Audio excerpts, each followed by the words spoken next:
પ્રાકૃતિક કૃષિ ઉત્પાદનો માટે ખેડૂતોને મળશે યોગ્ય વળતર. ગુજકો માસોલ અને ગુજરાત પ્રાકૃતિક કૃષિ વિજ્ઞાન યુનિવર્સિટી વચ્ચે થયા એમઓયુ. વધુમાં વધુ ખેડૂતો પ્રાકૃતિક ખેતી અપનાવે તે માટે પ્રાકૃતિક કૃષિ શિક્ષણ અને સંશોધન સહિતના ક્ષેત્રમાં પણ થઈ સમજૂતી. રાજ્યમાં બનતી ઘટના પર ત્વરિત કાર્યવાહી માટે ગુજરાત પોલીસ ડ્રોનનો કરશે ઉપયોગ. પ્રથમ તબક્કામાં અમદાવાદ, સુરત, વડોદરા અને રાજકોટ શહેરના 33 પોલીસ સ્ટેશનોમાં શરૂ કરાશે પ્રોજેક્ટ જીપી દ્રષ્ટિ.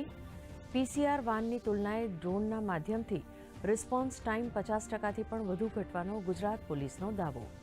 ખેડા જિલ્લામાં વાત્રક નદી પર બનેલા ગેરકાયદેસર બ્રિજને તોડી પડાયો.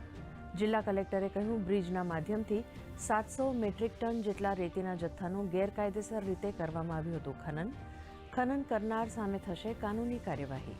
અંકલેશ્વરની ઔદ્યોગિક વસાહતમાં સ્થિત કેમિકલ કંપનીમાં વિકરાળ આગ. 200 મીટરથી વધુનો વિસ્તાર આગની ઝપેટમાં આવતા દોડધામ.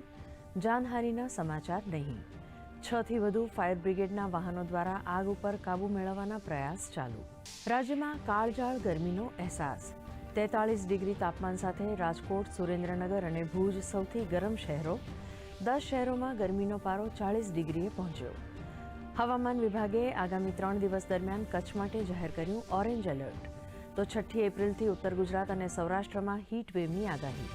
દેશની આંતરરાષ્ટ્રીય જમીન સરહદો પર વસેલા ગામોના વિકાસ માટે વાઇબ્રન્ટ વિલેજ પ્રોજેક્ટના બીજા ચરણને કેન્દ્રીય કેબિનેટની મંજૂરી. ગુજરાતના પસંદગી પામેલા સરહદી ગામને મળશે લાભ.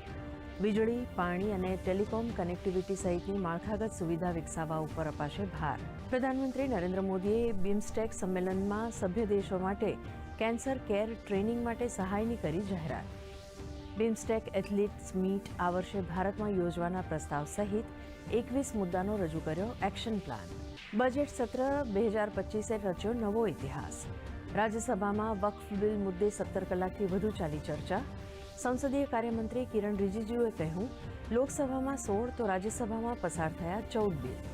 તો સત્રની કુલ ઉત્પાદકતા 118%થી વધુ રહી. ટ્રમ્પની ટેરિફ નીતિને પગલે શેરબજારમાં આજે બ્લેક ફ્રાઇડે. સેન્સેક્સ 930 પોઈન્ટ ઘટીને 75,400ની નીચે બંધ. તો નિફ્ટીએ ગુમાવી 23,000ની સપાટી. આઈટી, રિયલ્ટી અને પીએસઈ શેર્સમાં વેચવાલી. ડોલર સામે રૂપિયો 21 પૈસા મજબૂત. સમાચાર વિગતવાર.